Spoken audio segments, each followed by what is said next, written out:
cercueil, chaque âme damnée, ou ce qu'il en reste, raconte son histoire à celui qui peut l'entendre. Et c'est moi, Floyd Coffin, le fossoyeur, qui me charge de réunir et de vous raconter ces histoires qui ont conduit leurs protagonistes à leur tombe. Oserez-vous les écouter à votre tour, malgré les conséquences que cela pourrait avoir? Les Contes du Fossoyeur, un podcast d'histoire horrifique et originale.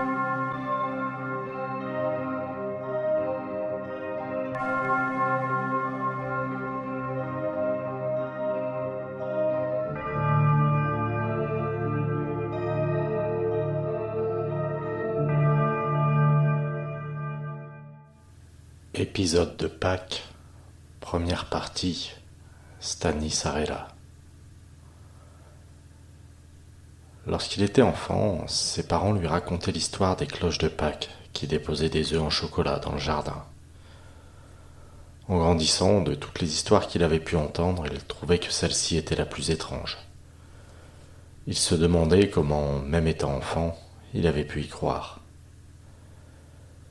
Il y avait cependant une petite particularité à cette tradition que personne d'autre que les habitants de son village ne semblait connaître. Il avait passé son enfance dans un petit village où, la nuit tombée, on entendait le clocher de l'église résonner dans toutes les maisons. Ses parents lui ont toujours dit que la nuit précédant Pâques, même s'il était réveillé, il ne devait pas ouvrir les yeux avant 6 heures. Et devait absolument attendre que la cloche de l'église ait bien sonné 6 fois.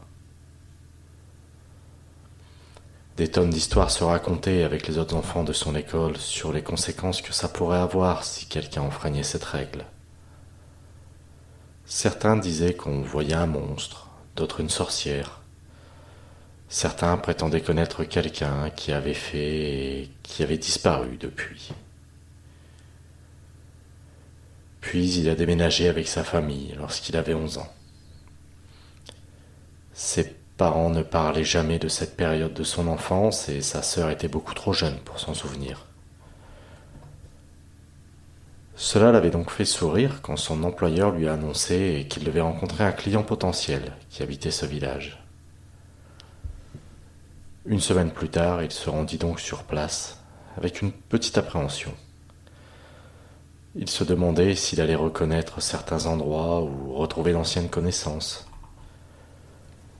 À son arrivée, les rues lui semblaient plus petites encore que dans son enfance. Il eut du mal à reconnaître la rue principale suite à la construction d'un supermarché. Une seule chose n'avait pas changé, l'église au milieu du village. Et le son du clocher résonnant dans les rues étrangement désertes.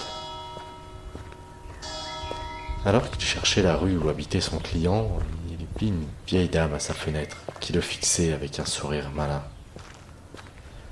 Elle avait de longs cheveux blancs et portait un châle sur les épaules. Son visage marqué de rides lui semblait familier.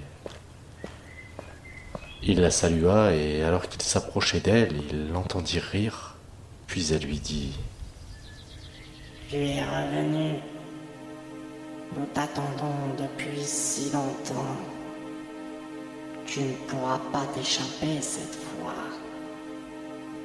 Il fut pris d'un horrible mal de tête et, se sentant de plus en plus faible, perdit connaissance et s'écroula au milieu de la rue.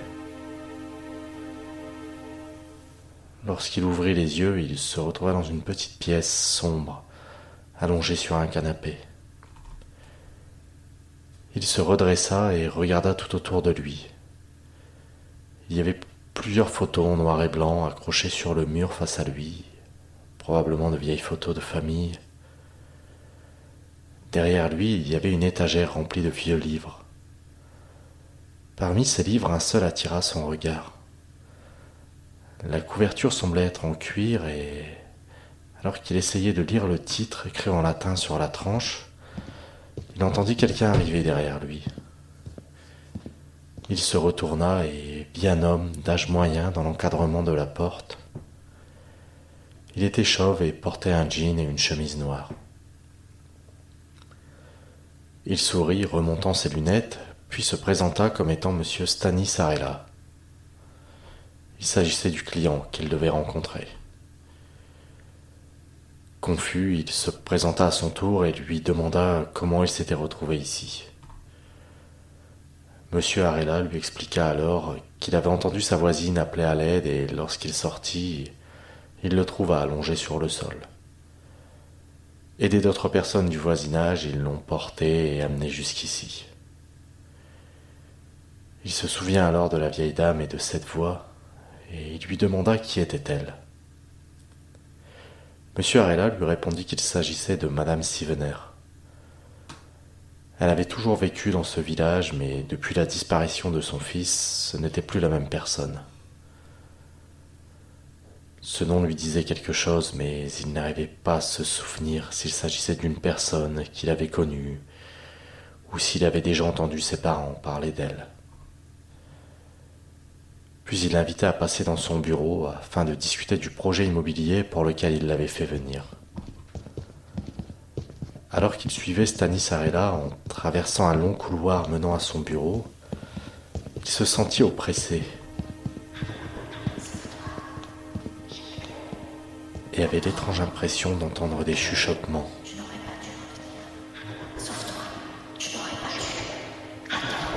Son hôte ouvrit alors la porte de son bureau et les voix s'arrêtèrent dès qu'il entra dans la pièce. Il referma la porte derrière lui et s'assit en face de Stanis. Ce dernier lui demanda s'il était déjà venu dans ce village et quand il lui répondit qu'il avait passé une partie de son enfance ici, son interlocuteur le fixa en souriant et lui demanda s'il avait déjà eu le courage de le faire. Il ne comprenait pas ce que cela voulait dire, mais Stanis insista et lui demanda plus précisément s'il avait déjà ouvert les yeux avant 6 heures. Il se sentit de nouveau oppressé et entendit ces chuchotements.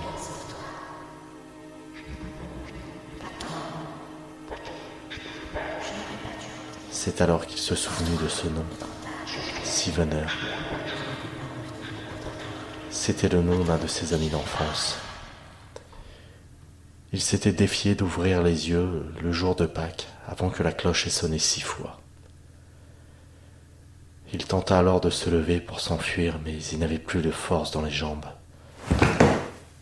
Il s'écroula sur le sol et rampa vers la porte. Il perdit connaissance et c'est alors qu'il entendit Stanis. « Allons, que faites-vous? Restez donc ici cette nuit. Vous savez quel jour nous sommes? Demain c'est Pâques. Si vous gardez les yeux ouverts cette fois-ci, il reviendra. » Lorsqu'il se réveilla, il était attaché à un lit. La lumière de la lune passant à travers la fenêtre éclairait la pièce. Même si celle-ci était vide et abandonnée, il reconnut la chambre de son enfance. Il releva la tête et c'est alors qu'il vit 2 yeux briller dans la pénombre. Puis une silhouette se dessina et il reconnut enfin Madame Sivener. Elle s'approchait lentement de lui. Elle portait une longue robe rouge. Ses yeux bleus le fixaient, mais il n'y avait aucune expression sur son visage. Il pleura, lui demandant de le libérer et lui disant qu'il était désolé pour son fils, mais qu'il n'avait rien à voir avec ça. Elle se mit à sourire en le bâillonnant et le regarda en lui disant de ne pas s'inquiéter, qu'il devra bientôt prendre la place de son fils et qu'il ne pourrait pas s'enfuir cette fois. Stanis sortit de la pénombre à son tour, vêtu également de cette même robe rouge, mais il était coiffé d'une mitre sur laquelle était brodé un étrange symbole avec un triangle dans un cercle rouge. Il mit la main sur l'épaule de Madame Sivener et dit « Il est temps de retourner à notre place. Il arrive. Tu sais ce que nous avons à faire. »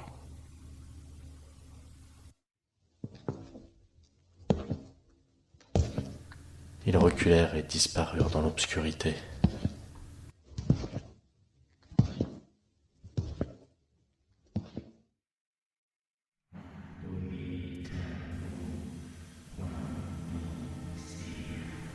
Quelques minutes plus tard, il entendit ces chants dans la pièce, et de la pénombre sortit une dizaine de personnes vêtues de robes rouges, leurs visages dissimulés sous de grandes capuches.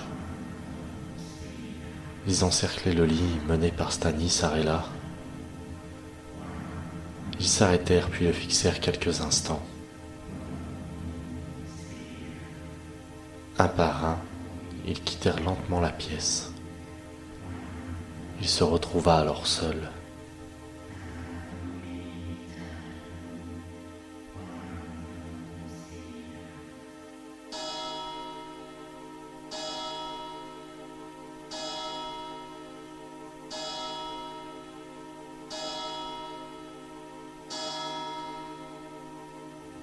Le clocher de l'église avait sonné 6 fois et il avait les yeux grands ouverts.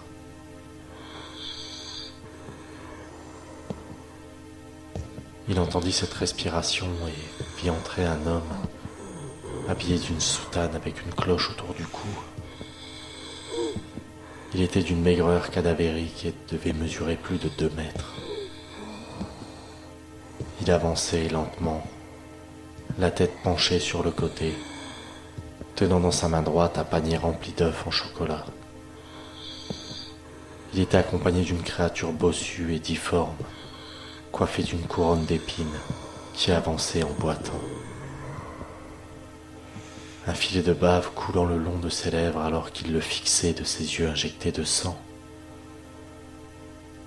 L'homme au panier plongea alors sa main décharnée dans la bosse de la créature, qui se mit à hurler, grimaçant de douleur. Puis il en sortit un œuf en chocolat qu'il plaça dans son panier. La créature bossue s'approcha alors du lit et posa sa main sur son cou, alors qu'il enfonçait lentement ses ongles crochus dans sa gorge. Il s'approcha de son oreille et lui dit :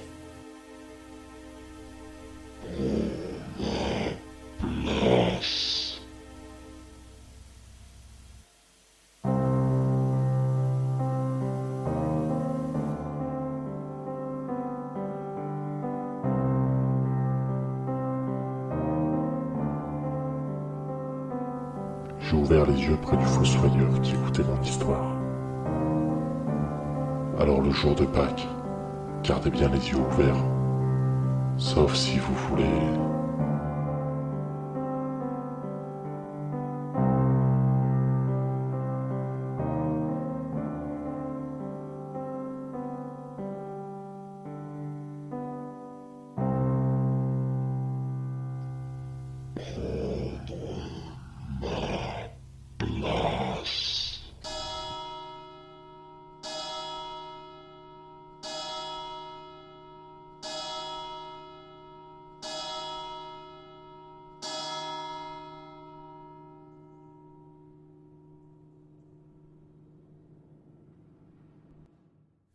Épisode de Pâques, deuxième partie.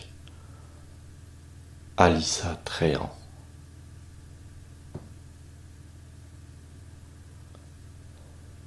Elle venait d'avoir 7 ans et, avec son frère et ses parents, ils étaient venus dans ce petit théâtre pour assister à un spectacle pour enfants sur le thème de Pâques. Même si elle ne se souvenait plus de l'histoire, elle avait été marquée par le personnage principal du spectacle. Il s'agissait d'un lapin portant une salopette verte et un chapeau de paille qui semblait la regarder régulièrement. Le spectacle terminait, alors qu'avec sa famille elle se dirigeait vers la sortie. Rejoins-nous. Elle entendit un murmure. Rejoins-nous. Comme hypnotisée, elle s'éloigna lentement de sa famille. Tu y es presque. Viens avec nous, nous t'attendions toi aussi. Elle traversa un long couloir sombre où elle entendait chuchoter autour d'elle. Viens avec nous, nous t'attendions. Ce couloir la mena vers une loge. Rejoins-nous. Elle poussa alors lentement la porte pour regarder discrètement à l'intérieur. Elle vit le costume du lapin posé sur le sol. Au milieu de la loge se tenait l'acteur qui était sous ce costume. Il était vêtu d'une soutane avec une cloche autour du cou. Il était d'une maigreur cadavérique et devait mesurer plus de 2 mètres. Il avait la tête penchée et semblait la fixer de ses yeux noirs et sans vie. Elle sentit alors une main se poser sur son épaule et elle se retourna en sursautant. Elle vit alors son grand frère lui demandant ce qu'elle faisait là. Elle n'eut pas le temps de répondre qu'il la prit par la main et la ramena vers la sortie où ses parents les attendaient. C'était il y a 25 ans. Elle se dit que le temps et son imagination d'enfant avaient sûrement modifié ce souvenir. Mais ce qui le fit ressurgir dans sa mémoire, c'est l'appel qu'elle venait d'avoir. Elle était devenue intermittente du spectacle et travaillait en tant qu'ingénieure du son. Une organisatrice venait de l'appeler pour lui proposer un contrat dans ce même théâtre pour un spectacle à l'occasion des fêtes de Pâques. La reprise de son activité lui permettait également de se changer les idées suite à la disparition de son frère. Cela faisait bientôt 1 an qu'il avait disparu sans laisser de traces. Une enquête était toujours en cours, mais les chances de le retrouver diminuaient de jour en jour.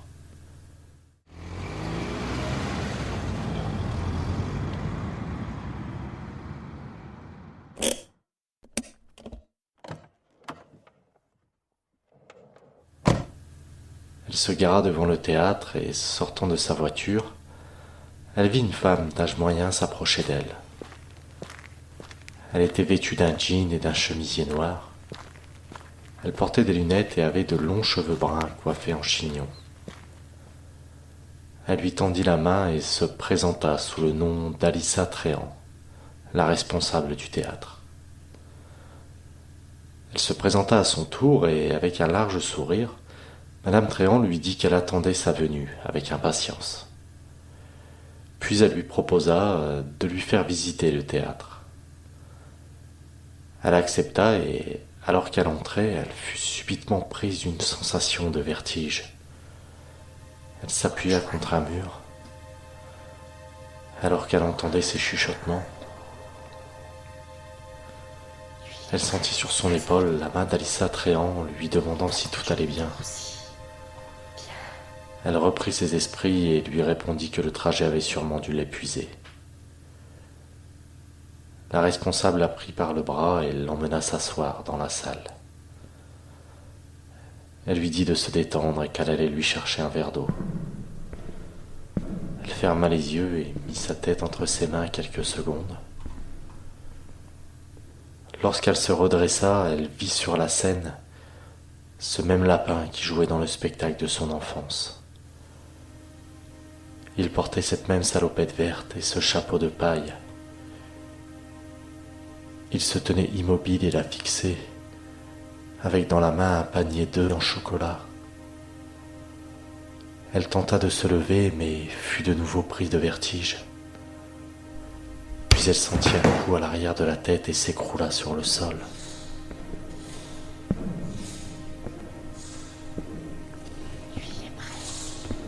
Lorsqu'elle ouvrit les yeux, elle vit ce lapin la traîner sur le sol. Il suivait Alyssa Tréant à travers un long couloir sombre. Elle avait les mains attachées et entendit de nouveau ses chuchotements avant de perdre connaissance.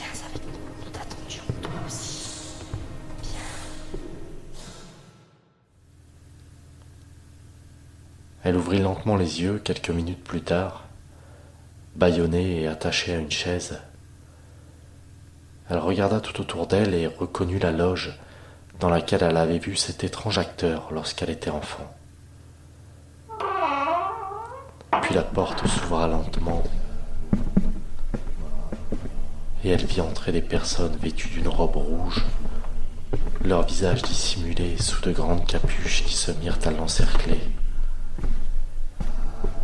Alyssa Tréant rentra également dans la pièce, vêtue de cette même robe rouge, mais elle était coiffée d'une mitre sur laquelle était brodé un étrange symbole avec un triangle dans un cercle rouge.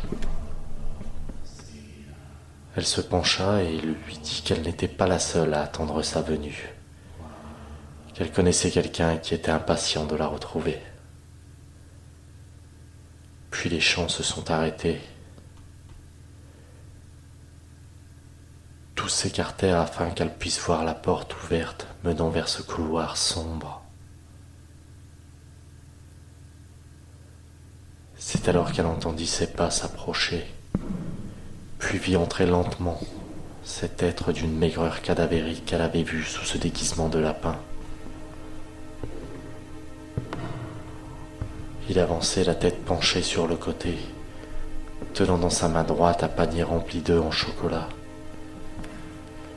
Il était accompagné d'une créature bossue et difforme, coiffée d'une couronne d'épines qui avançait en boitant. Un filet de bave coulait le long de ses lèvres alors qu'il la fixait de ses yeux injectés de sang. Ils s'arrêtèrent tous les deux face à elle. Puis l'homme au panier plongea alors sa main déchargée dans la bosse de la créature, qui se mit à hurler, grimaçant de douleur. Puis en sortit un œuf en chocolat qu'il donna à sa créature. Cette dernière s'approcha lentement, et c'est alors qu'elle le reconnut. Derrière cette apparence, il s'agissait de son frère. Il se pencha sur elle et lui dit : « Je t'attendais. Je sais que tu ne m'as pas oublié. Tu vas pouvoir nous rejoindre. Je vais te confier un secret. On n'y a jamais cru, mais il est réel. » Puis il lui retira son bâillon et lui mit l'œuf dans la bouche. Elle le recracha dans un vomissement, puis perdit connaissance.